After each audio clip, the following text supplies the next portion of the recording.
The year is 1985, and you've just come out of the movie Clue, a dark comedy based on the classic murder mystery board game of the same name. It was pretty funny. Tim Curry was serving you say to yourself as you stroll down the street. You call up your friend who moved to New York City recently and left you to rot in Missouri to see if he's seen the new flick. He has. He's seen it, but when you guys get to talking about it, you each remember a different ending. What the hell is he talking about? Miss Scarlet didn't kill everyone. Almost all of them killed someone. Is he stupid? Did he see the same movie you did? What a dipshit. You're stoked he moved to New York. Better off without him. A couple days later, you hear a radio ad talking about how the movie has 3 unique endings. What? That's awesome. Your friend's still a dipshit, though. You go to see the movie again to catch another ending. You ask the theater peasant for tickets, but you explicitly want to see one of the different endings. They have no clue what you are talking about. What the fuck is going on? Does it have different endings or not? A manager comes and explains that you'd have to drive 100 miles to see one of the other endings because they were released by region. What a fucking ripoff.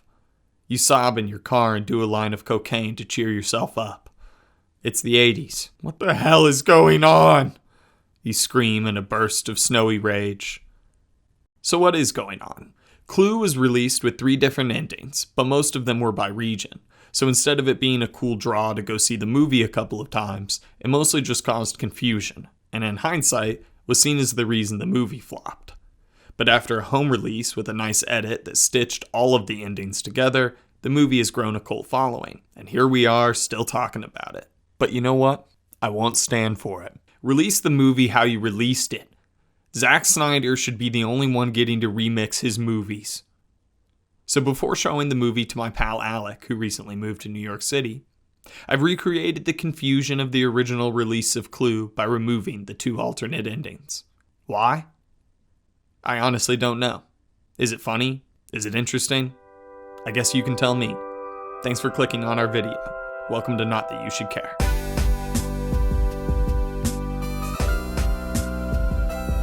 Hi, I'm Zebulon Norris. And I'm Alec Craine. Welcome to Not That You Should Care. Today, we're talking about Clue.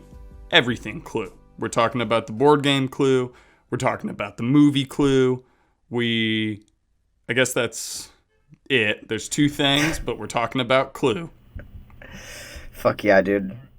I'm excited for this. I don't know where this is going. I have created a little murder mystery of my own, Mr. Alec Craine. No fucking way. And I've read like 4 Wikipedia pages. You have played the board game a bunch, and you have recently watched the movie. Yes. But I've got a little more information, I think, and I've got a secret that I've been hiding from you. Okay, let's fucking go. This better be good. All right. So to start us off, in case someone at home is a complete Clue virgin, we are going to play a little improv. You are my neighbor, and you really want me to come over and play Clue. We're on the elevator, and you're pitching it to me. Go. Dude, my fucking guy. Oh my god. What's up, man? Oh my fucking god. I'm so happy to see you. Every time I see you. I don't know, man. Let's just chat for a second. Dude, I've been doing every like Friday night, dude. I've been having all these people over, and like, we're playing the board game Clue. Yeah. And I don't know, man. Every time we get into it, I just like miss you so much. And dude, you gotta come over. Like, I don't know if I have the right number for you. I guess I am in a hurry. Let's do 4-6. But yeah, dude. Let me just give you a rundown of this game, bro. Because it's like, it's a big house. You know what I'm saying? And then, like, these old friends, you know, they're getting together. Like, come over and hang out. So they're hanging out again, right? So I'll just walk with you real quick. Fuck. You got your 6 homies, okay? Yeah. And everyone's hanging out, and then suddenly they're having a party. They're having one of their classic Gatsby ragers. And suddenly, someone's dead. I know you didn't expect me to go in that direction. It's kind of dark, but... It's like a murder mystery game, yeah. Someone's dead. There's an envelope with information inside of it.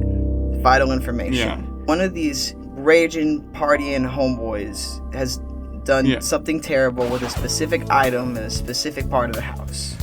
You You have to find out which murder weapon, who was murdered, I think. No, you have to find out what they got murked with and where it happened and who did it. Of course. What are your memories with Clue, Alec? Were you a big fan? You told me that you'd played it a bunch. Yes, I used to be a huge fan. I liked Clue Night. Definitely.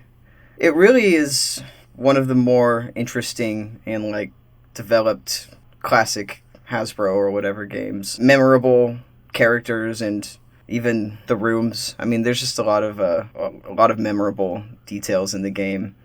So much so that I could not remember how it's played.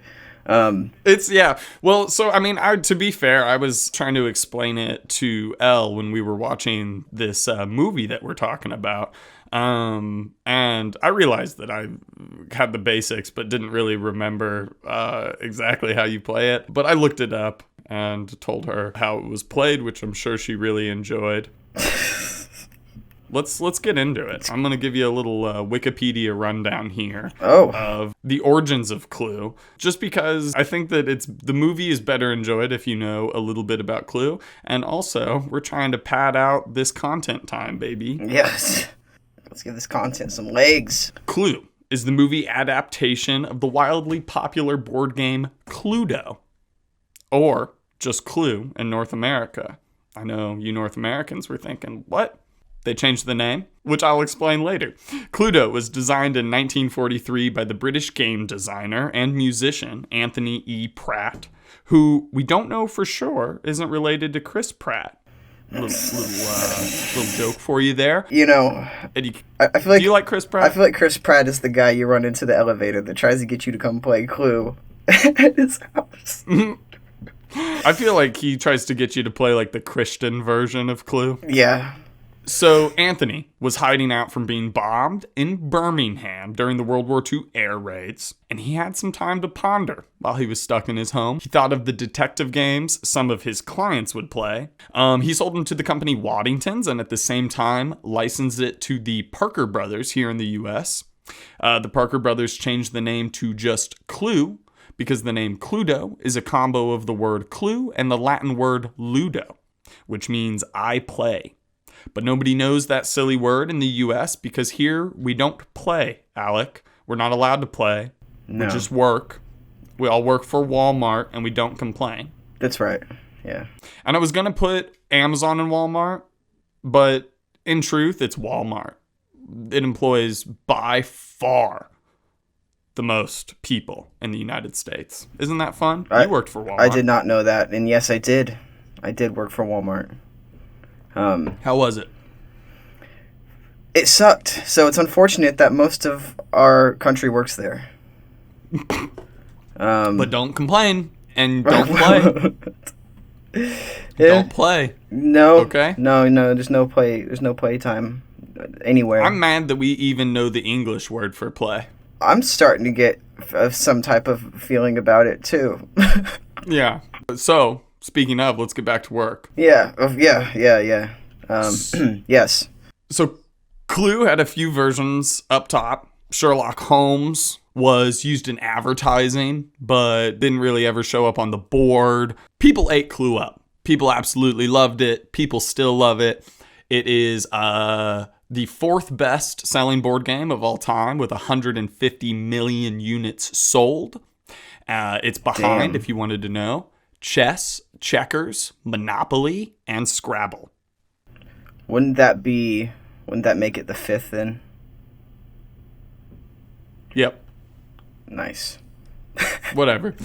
It has a metric fuckload of versions, including video games, musicals, and the 1985 film Clue, which is what we're going to really dig into here. And also, this is fun, a possible upcoming film by James Bobbin. He helped create Borat and Ali G. Oh. Just in general, There's going to be a shitload of artsy adult nostalgia toy and board game based movies given the success of Barbie. Oh, yeah. Mattel has 45 movies planned. There's an A24-like Barney movie coming. And Clue's very own Hasbro just kicked off the Hasbro Cinematic Universe with reboots of Transformers and G.I. Joe. Everyone's losing their minds, everyone's cashing in, and I am here for it. If y'all want us to exclusively talk about all the adultish reimaginings of nostalgic toys turned into profound cinematic universes more complicated than the MCU, we'll do it. I agree. I will sell. Yeah. Smash that fucking like button. You want to talk about the movie? Absolutely. All right, give me 1 second. I'm going to take a big fat hit of a vape. What'd you think about the movie? Dude, the movie was insane. At first. You liked it then? Yeah. Oh, yes. See, I'm not sure if I necessarily love it, but I think it's fun to watch. It's gotten better to me as I've sat with it a little bit more. The more that I think about it, the more I'm like, wait a minute. What? I mean, there's just... At first, I did not know if I liked it. I was like, And then I was like, okay, this is just like discount Airplane. Yeah, it kind of is. My first kind of note is I really liked the opening titles. I thought they were good. And also, I had to pause the movie. Did you notice that the mansion was a painting as the car pulls up?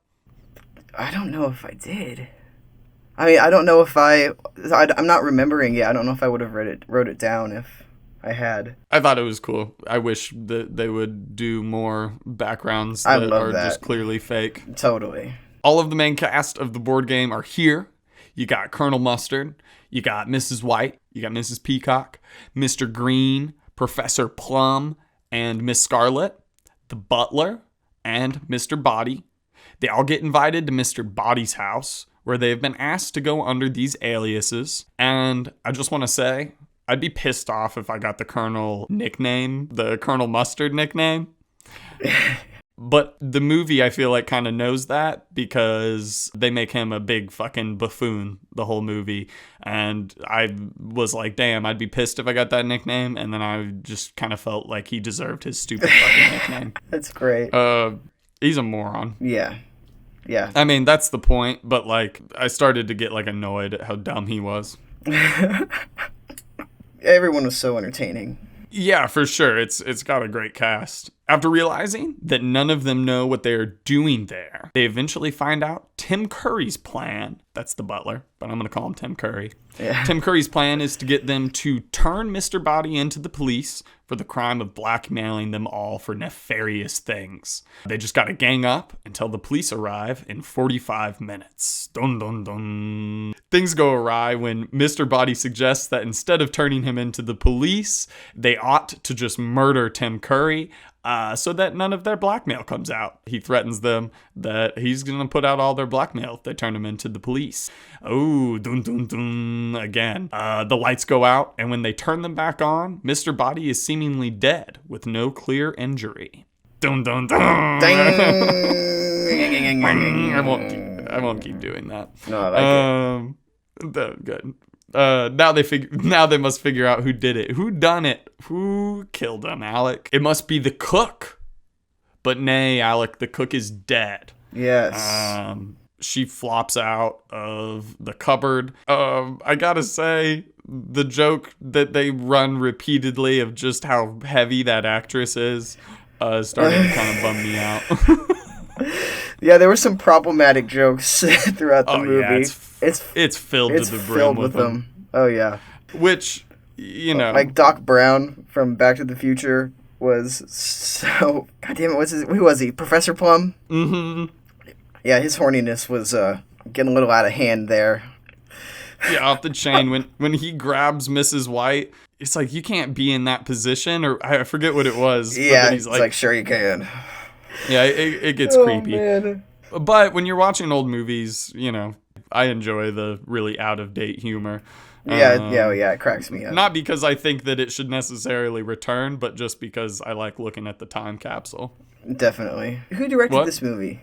Oh, like Terry Gilliam or something? And I was like, well, no, his stuff is out there. Even, especially in the 80s. It's Jonathan Lynn. Directed Clue, Nuns on the Run, My Cousin Vinny, he was the director of.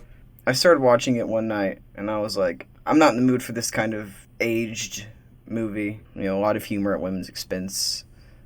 Yeah. And shit like that. I was kind of like... Yeah, I mean, sometimes it's not really all that palatable anymore. A motorist shows up, and they have a funny little gag when they come to the door all together, and they try to answer everything together, which they do a few more times, and it actually pleased me quite a bit. I thought that part was hilarious. I loved that part. I feel like it really shows how much charisma and what's the word I'm looking for? Not charisma. What the hell is it called when two people have a connection? Chemistry? Chemistry. Jesus Christ.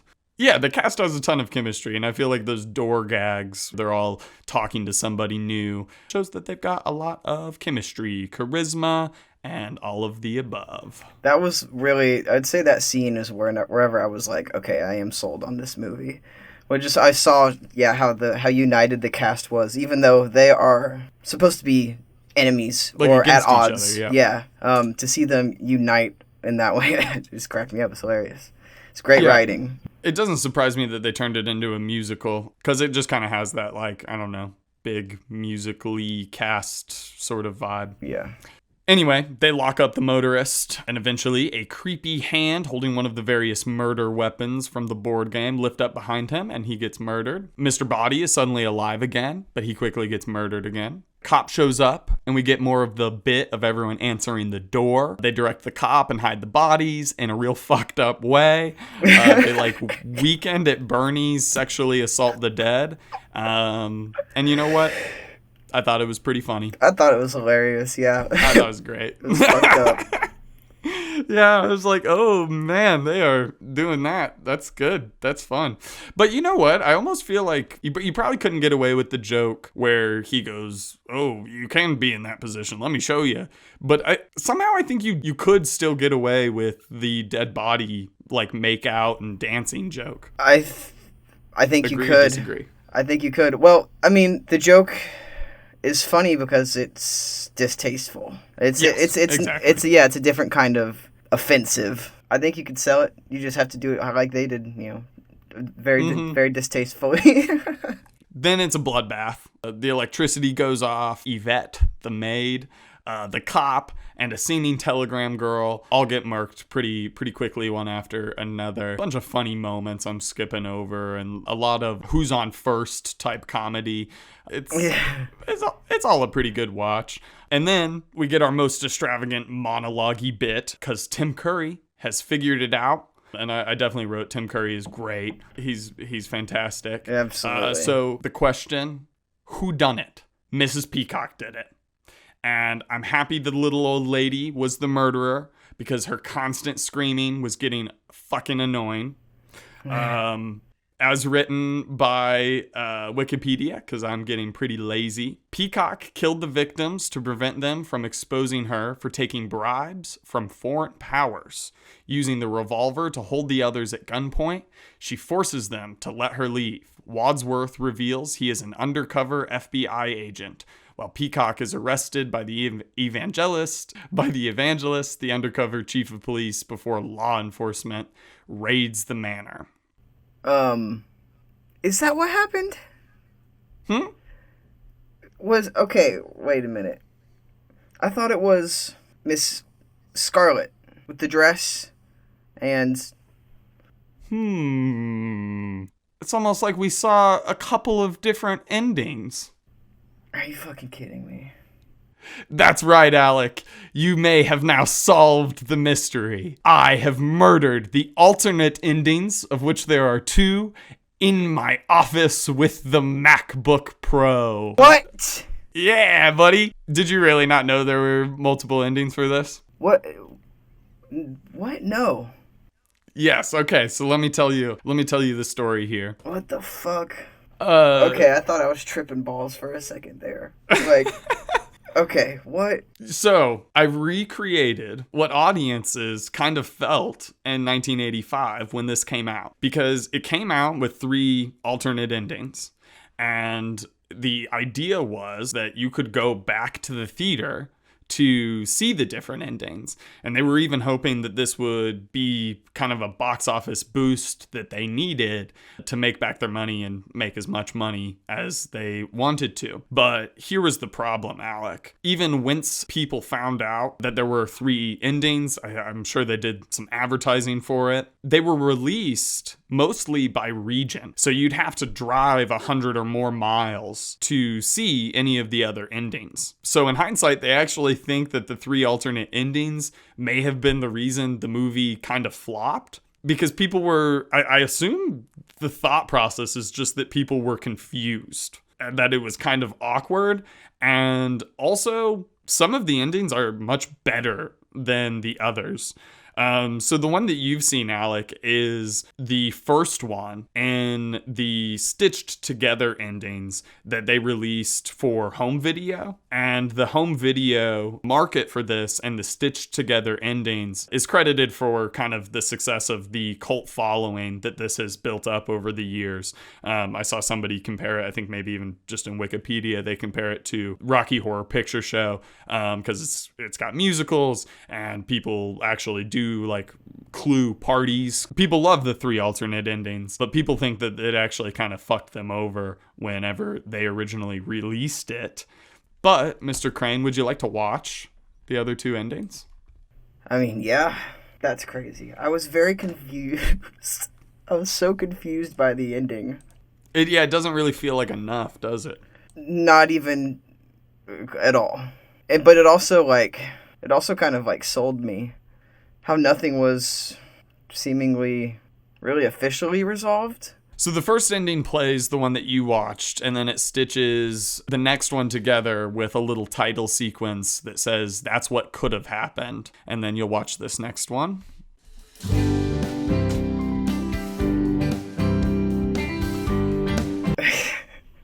Yeah, it makes about as much sense as the one you watched. Any of the other endings. I haven't seen this next one. You want me to watch the third one now? Yeah, so this next one, they say this is how it really happened. So this is the true ending, but it's so stupid because a bunch of people didn't get the true ending when they went and paid their ticket to see it in theaters. That's unfortunate. All right, boom, let's watch. All right.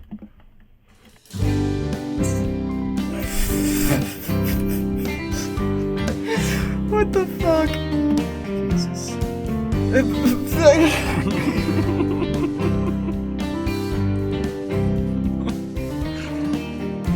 the end. What the fuck? Yeah, dude.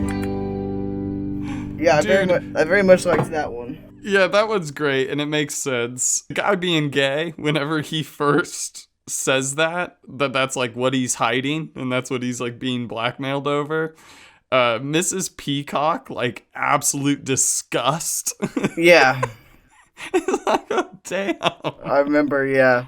And like the others are just like, ooh, awkward, and then she's just like, ugh. Well, Professor Plum was like, didn't want to sit next to him. Because he was like gay or something. Yeah, he's gonna catch the gay. Yeah. Wow, that's insane. What'd you think? Yeah, just all the performances were very colorful, and everything was so well timed. The way everyone was just reciting their lines. This is great. It's almost like there's no script, but there clearly is. It's very calculated. There were so many gags that were just that, like almost like seemingly trying to make you think there might be clues. But it's kind of like there's like a billion red herrings, not just like the communist one. Right. What would you rate it? What would I rate it? Well, shit. Now knowing all this extra stuff about it, it's a very creative idea to have the multiple endings. I think every performance was fantastic. There's a lot of stuff that has aged incredibly poorly. But Tim Curry just was so charismatic and so sharp seeming and I don't know, legendary. I would rate it a 7.5 out of 10. 7.5 out of 10. I liked it. Yeah. I'll give it a 7. Yeah. 7 might be that might be a little warmer. It's fine. Yeah. If you really like Tim Curry, it's a must watch. I don't know. 7 out of 10 actually even seems kind of high. Maybe it does. There's some really good movies out there. Totally. It's a light 7 Yeah. for me. And imagine you just feel kind of ripped off if there's one ending that you get in this Nintendo Mario game, but that's not the real ending. To get the real satisfying ending, you've got to do everything. Yeah. And it kind of felt like that, but then it was like, instead of playing more Mario to get the real ending, you had to get in your car and drive to another state. Anyway, Clue. That's a big, good board game and a pretty decent movie. And this has been Not That You Should Care. This is our very first one. So anything, subscribe, comment, like, appreciate, tell us what to talk about next. Ring the bell. As long as you don't care too much. You can join. Yeah, because we won't be annoyed by you. Yeah, we're not caring too much over here. And neither should you stupid fucking idiots. piece of shit.